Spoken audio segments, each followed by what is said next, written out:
rifeensa laaffisuu yoo barbaaddan waan kana fayyadamaa. Dheerina baay'ina bareedina yoo barbaaddanis isuma kanatti fayyadamaa.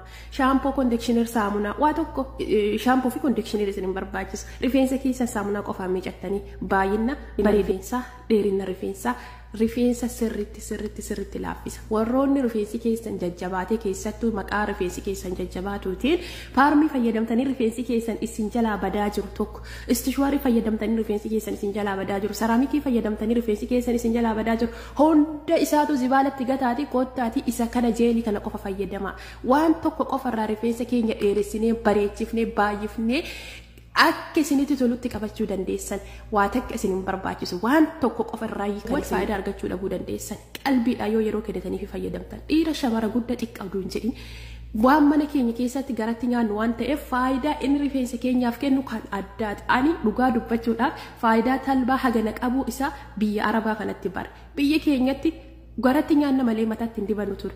Wallaahi faayidaa talbaa hagana ga'u qabaa utuu beekeeti hin seena dura beekuu dhabuu kiyyaaf jechuudha. Garuu anillee namarraa laalee bareed ofirra yaalee hogguu jedhu jijjiirama inni rifeensa kiyya irratti fide rifeensa jajjabaataa fidee akka waan tokkiseef naa godhe garuu yeroo irraa gara yerootti itti fayyadamuu qabdanii. Namoonni rifeensi keessan jajjabaatu namoonni rifeensi keessan ciccitu caccabu gara duubatti dheesse akkasuma rifeensa haphate jechuudha. Isaanan kanaaf furmaata jedhee isinii hima. Garuu hunda namaa fayyaduu dhabuu danda'a. Yoo itti fayyadamtan seeraan faayidaa waa hundaatu bakka tokkotti irraa argattu jedhee yaada. Bifa kondikshineeriidhaatiin kondikshineerii yookaan balsam bifa kondikshineeriitiin isin fayyada tokko. Lammaffaadha. Rifeensa caccabu bifa maaskiitiin isin fayyada lama. Sadaffaan immoo bifa ispiree bishaan isaa fayyadamuudhaan rifeensa keessan guyyaa irraa itti afuufuu yookaan itti jissaa masaaja godhuudhaan dheerina rifeensaatiif ni fayyada. Rifeensi dheerinni isaa akka dabalu ni taasisa. Inni biraa ammootu rifeensi baay'inni isaa akka dabalu ni taasisa. Rifeensi jabinni isaallee akka dabalu ni taasisa jechuudha. Rifeensa babbaqaqee caafeen isaa ciccitu ni hir'isa. Akkasuma buqqa'uu rifeensaallee ni hir'isa jechuudha. Rifeensa gara fuulduraarraan gara duubatti dheeksi guyyaa irraa akka fakkeenya heer giroolii namoonni fayyadamtanii beektan bifa heer giroolii saniin bishaan wantoota kanneeni guyyaa irraa yoo fayyadamtan iddoo rifeensi gara duubatti isin jalaa dheesseen sanii ni deebisaa jechuudha. Bifuma heer girooliidhaa sanii yoo fayyadamtan taate garuu akka heer girooliidhaa san rifeensa keessan saffisaan isinii deebisuu dhabuu danda'a. Yeroo fudhata waan keemikaalarraa bilisa ta'e waan taateef yeroo isin jalaa fudhata. Jijjiirama rifeensa biqilchuudhaa saffisaan isinii mul'isuu dhabuu danda'a. Garuu dheerina rifeensaatiitti dabalina jechuun baay'ina rifeensatti baay'ee jijjiirama yeroo gabaabaa keessatti mul'isa.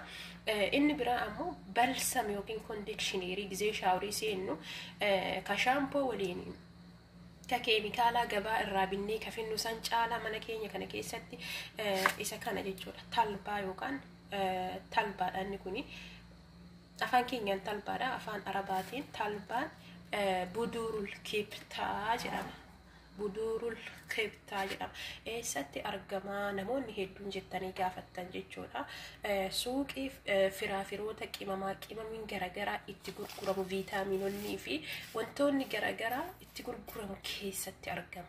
Suuqii kuduraaf muduraadhaa oduun ta'ini suuqii ashaabonni yookaan firaafireen garagaraa wantoonni dhugaatiidha dawaan garagaraa akkasuma viitaaminonni garagaraa itti gurguraman keessatti qibaatonni garagaraa jechuudha. Kan itti gurguraman keessa suuqii akkasii keessatti argama jechuudha. Al-Axxaar jedhama ijoolleen biyya Arabaa jirtan ka biyya biraan beeku Al-Axxaar jedhama. Al-Axxaarii san yoo dhattanii achi keessaa wanti dhabame wantiin kun hundinuu hin jiru jechuudha. Inni jira jechuudha wanti dhabame hin jiru. Gatii rakasaan argattu sanuyyuu.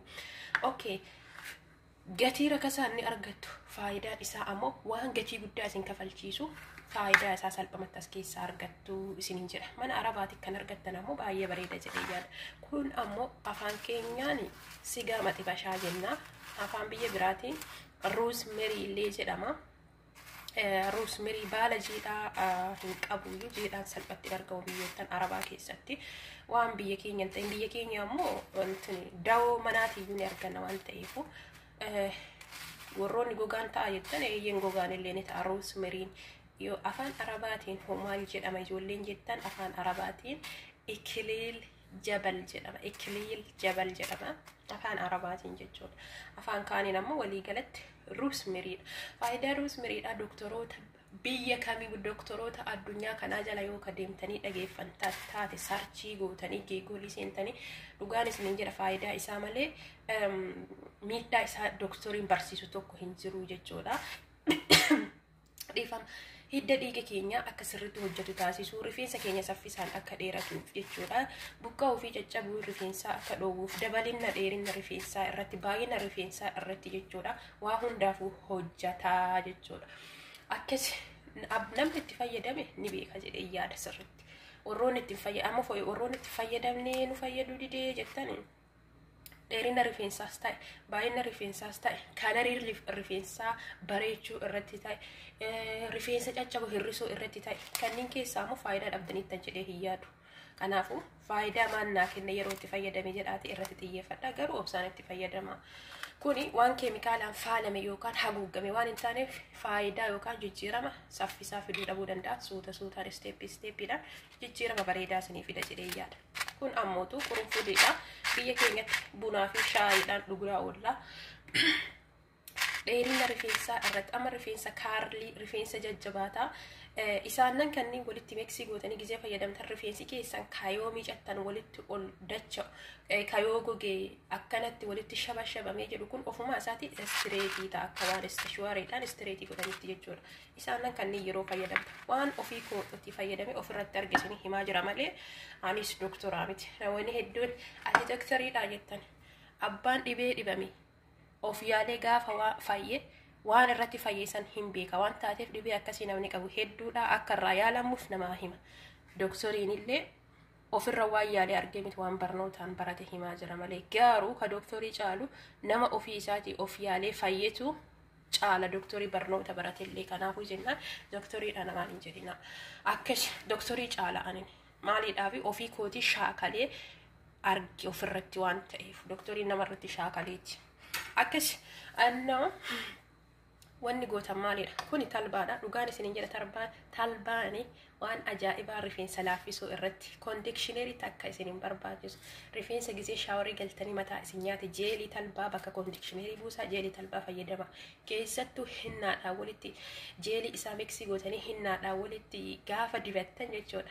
Baay'ina rifeensaa, laaffisuu rifeensaa, dheeressuu rifeensaa wallaahi hin gaafatina. Maasha Allah jedhanii waan ajaa'ibaati. Okay. Fiddanii talbaa listii duwwaatti buuftu jechuudha. Okay. Kana booda fiddanii maalitti buuftu? Roosmeriidha jechuudha. Okay. Kana booda fiddanii maalitti buuftu? Qurunfudiidha jechuudha. Waan ajaa'ibaati. Kana booda maal gootanii fiddanii bishaan leetirii muraasa taate akkanumatti jimjittanii jimjitan jechuudha. Itti buuftan bishaan oowwaa jiru isaanii. Akkana gootanii sana booda maal gootanii ibiddarra keessanii daqiiqaa hamma 10 hamma jeelii isinii bahutti hamma daqiiqaa 10 ibiddarratti danfisaa jechuudha. Warroonni gaafattaniif warrootan barbaanne ammoo itti dhiisaa. Akkuma argitan yoo ibiddarratti danfiftan haala kanaan jeelii isiniif ta'aa deema. Wanni beekuu qabdanii baay'ee bishaan itti baay'iftanii qadhachuu qabu. Jeeliin isaa haphachuu yookaan qallachuu hin qabu. Furdaa bira darbaallee ta'uu hin qabu. Jiddu galeessa isaa gootanii jeelii baaftan. Tokkoffaa dibata rifeensa keessaniitiif ta'a. Lammaffaa rifeensa keessan kaarlii ittiin godhuudhaaf isinii ta'a. Sadaffaa immoo kondikshineerii gootanii jechuudha. Faayidaa bakka tokkotti waan hedduu harka keessanirraa fudhattanii akkanatti xinnoo si tura waliin miksii gootu akka talbaan jalatti qabatee isin jalaa hin gubanne jechuudha. So amma laala daqiiqaa 10 guutiin jeelii akkamii akka inni bahe jechuudha. So faayidaa roosmerii fi qurunfudiidha yoo mismaarii isa jedhamu sana yoo walitti dabalame talbaadha walitti maal isiniin jedhare ofumaa keessanii mee fayyadamaati rifeensa keessattuu ijoolleen rifeensi keessan jajjabaatu ijoolleen rifeensa goggogaa qabdan mee waa argitanii haguma ji'a tokkotti fayyadamaati ilaala rifeensi keessan ofuma isaatii laaf ofuma isaatii straightii ta'a conditionerii isiniin barbaachisu shaampoo yoo barbaaddan fayyadamaa yoo barbaannetti dhiisaa saamunaadha irra filatamaa oduu saamunaa fayyadamtanii an baay'ee bareeda jedhee yaada keemikaalarraa bilisa kan ta'edha so akkana ibiddarraa yoo fuutan talbaa oduu lafan tursiifne yookaan oduu ni qabbanaa'ii nogguma san dhimbiibbaadhaan jalaa dhibbeebduu jechuudha maafi xinnuma ishii yoo lafa taa'e walitti rifatee kireemii furdaa isaa ta'a yeroo sana immoo isinii jalaa dhabuu danda'a jeeliin jechuudha akkuma argitan amma ibiddarraa fuudhee lafa kaa'ee jira nan dhimbiibaa dafee jalaa jechuudha utuu inni qabbanaa'in akkanatti qabbanaa'ii taanaan talbaa fi jeeliin gargar baay'uun baay'ee ulfaata waan ta'eef jechuudha so fidee kuni dhimbiibbaadha normaalii kanaan hin ba'u yoo qabbanaa'e utuu qabbanaa'in baasuu qabdanii okay akkasi isiniin jedha dheerina rifeensaa warroonni rifeensi keessan jajjabaatee isin rakkise fayyadamaa isiniin jedha so amma haala kana ba'aa jira jechuudha xinnoo isii yoo lafa taa'e kireemii baay'ee ulfaataa fi furdaa isaa akkuma isaatii ta'a jechuudha so gosa barbaadaniin fayyadamuu dandeessa conditionerii irraa hojjechuu dandeessu maaskii rifeensaa irraa hojjechuu dandeessu jeelii rifeensaa irraa hojjechuu dandeessu waa baay'ee irraa hojjettu jechuudha innaa firiijii keessa keessanii yeroo barbaadan rifeensa keessanii fayyadamuu dandeessu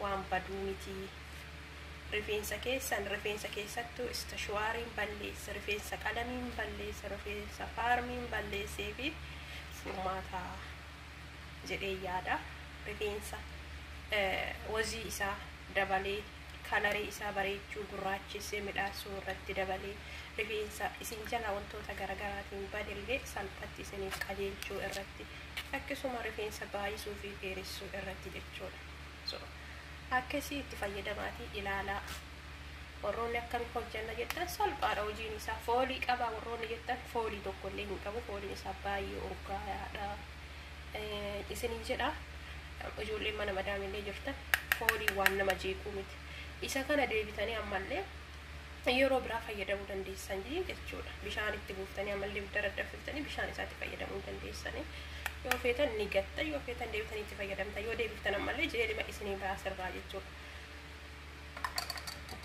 haala kanaani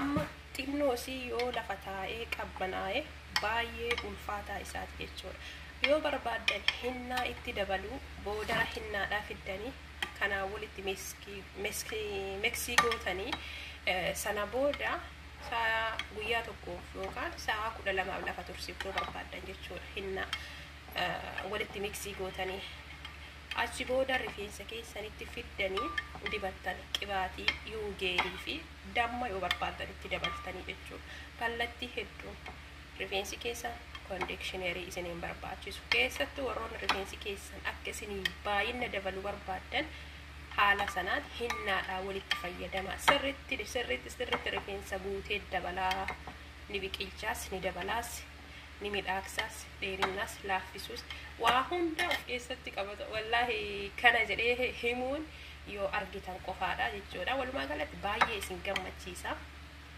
itti fayyadamaatii ilaalaa isiniin jechuun barbaada akkaataan itti hojjetama isaa salphumatti haala kanaan mokkoraati ilaalaa yoo feetan ammoo talbaallee ittiin dabalu roosmerii fi quruffudii bichaa waliin fayyadamuu barbaadallee yoo jette ibiddarra keettee bishaan isaa haala sanaan danfistee daqiiqaa 5-10 bishaan isaa jalaa fudhatteeti waan barbaaddeef fayyadamuu dandeessaa jira videoon keenya guyyaa har'aa kana fakkaataa namoonni mana kanaaf haarawaa taatan sabiskiraabii gochuudhaan gama maatii keenyatti dabalamaa warroonni turtan ammootu sheera laayikii gochuun dagatinaa yaada keessa koomentii jalatti nuuf qoodaa galatooma. Allah Allah Allah